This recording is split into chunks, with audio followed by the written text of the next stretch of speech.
உருண்டை குழம்பு செய்வது எப்படின்னு நம்ம பார்க்கலாம். ஃபஸ்ட்டு ஒரு லெமன் சைஸில், லெமனோட கொஞ்சம் பெரிய சைஸில் புளியை ஊற வச்சுக்கலாம். வச்சுட்டு 2 பெரிய சைஸ் வெங்காயம் கட் பண்ணிக்கலாம். சின்ன சின்னதாக குட்டி குட்டியாக கட் பண்ணிக்கலாம்.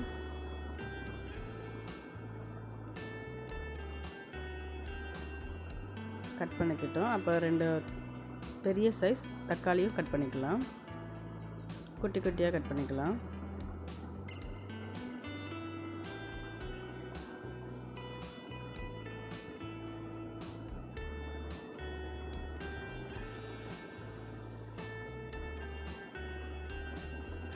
கட் பண்ணிக்கிட்டோம். 2 தக்காளியும் கட் பண்ணிக்கிட்டோம். வெங்காயமும் கட் பண்ணி வச்சுக்கிட்டோம்.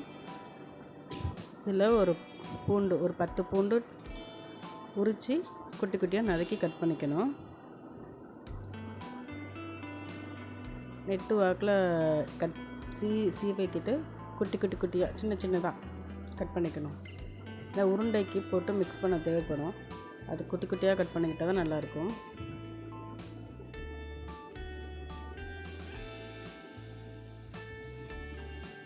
இந்த மாதிரி உரித்து வச்சுக்கலாம்.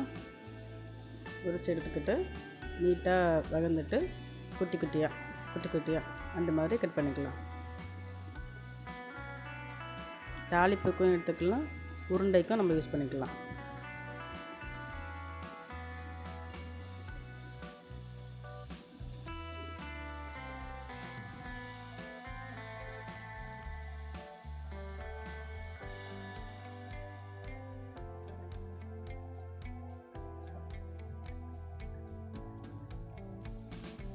குட்டி குட்டியாக நறுக்கி கட் பண்ணி வச்சுக்கிட்டோம் நம்ம. அப்புறம் 2 பச்சை மிளகாவை கட் பண்ணி வச்சுக்கலாம், 2 துண்டாக. பருப்பை ஒரு அரை மணி நேரத்துக்கு முன்னாடியே ஊற வச்சிடணும். ஊற வச்சுட்டு மிக்ஸி ஜாரில் இப்படி அரைச்சி எடுத்துக்கலாம். அரைச்சிட்டு ஒரு பாத்திரத்தில் மாற்றி எடுத்து வச்சுக்கணும். அதில் கொஞ்சமாக ஜீரகம் ஆட் சேர்த்துக்கலாம்.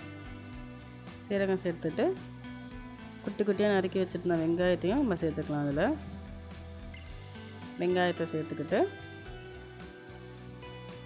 அப்புறம் பூண்டையும் குட்டி குட்டியாக நறுக்கி வச்சுருந்தோம் இல்லையா, அதையும் அதுக்குள்ளே நம்ம சேர்த்துக்கலாம். பூண்டையும் சேர்த்துக்கிட்டேன்.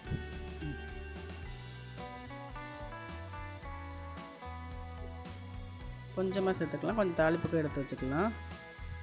ஒரு வரமிளகா கிள்ளி போட்டுக்கலாம்.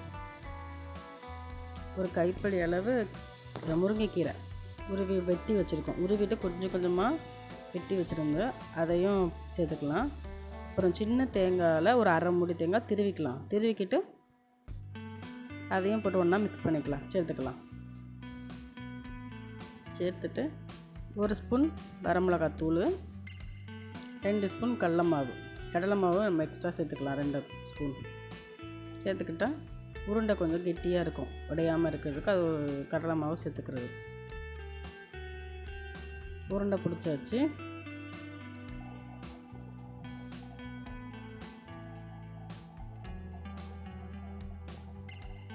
உருண்டை பிடிச்சி வச்சாச்சு.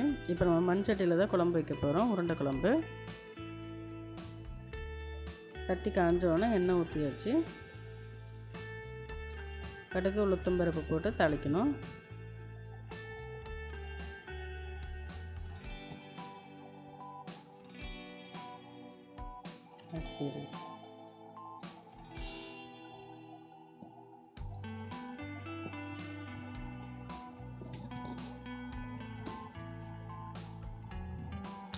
கருவேப்பிலை போட்டுக்கலாம்.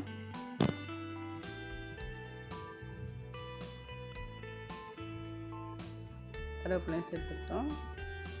பச்சை மிளகாயும் சேர்த்துட்டோம். நறுக்கி வச்சுருந்த பூண்டு வச்சுருந்தோம் இல்லையா, அதையும் ஆட் பண்ணிக்கலாம். சேர்த்துட்டு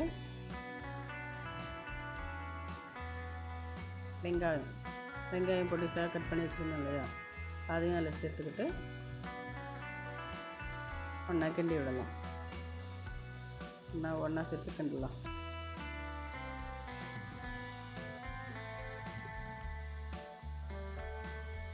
ரெண்டு தக்காளி கட் பண்ணி வச்சுருந்தோம் இல்லையா சின்ன சின்னதாக, ரெண்டு தக்காளியும் அதில் போட்டு கிண்டலாம்.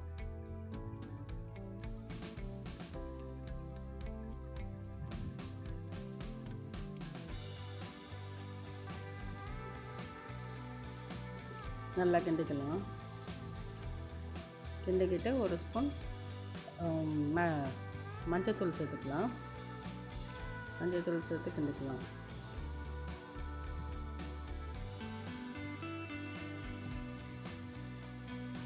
சேர்த்துக்கிட்டு கொஞ்சோண்டு கல்லுப்பு அதையும் சேர்த்துக்கலாம். மஞ்சத்தூள் கல்லுப்பு ரெண்டுத்தையும் சேர்த்து வதக்கணுன்னா சீக்கிரம் வதங்கிடும் தக்காளி. அதுக்காக ஆட் பண்ணுறது. நல்லா வதக்கிட்டு எண்ணெய் பிரிஞ்சு வரும்போது, எண்ணெய் இந்த மாதிரி பிரிஞ்சு வரும் வரச்சில் அந்த டைம் 2 ஸ்பூன் மல்லிப்பொடி போட்டுக்கலாம். மல்லிப்பொடினா வெறும் மல்லிப்பொடியில் நாங்கள் சோம்பு, சீரகம் அதில் என்னென்ன ஆட் பண்ணுமோ ஆட் பண்ணி வச்சுருக்கோம்.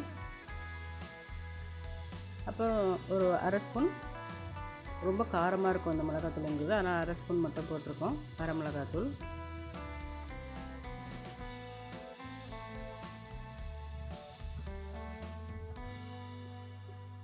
நல்லா சேர்த்து ஒன்றா கிண்டிடலாம்.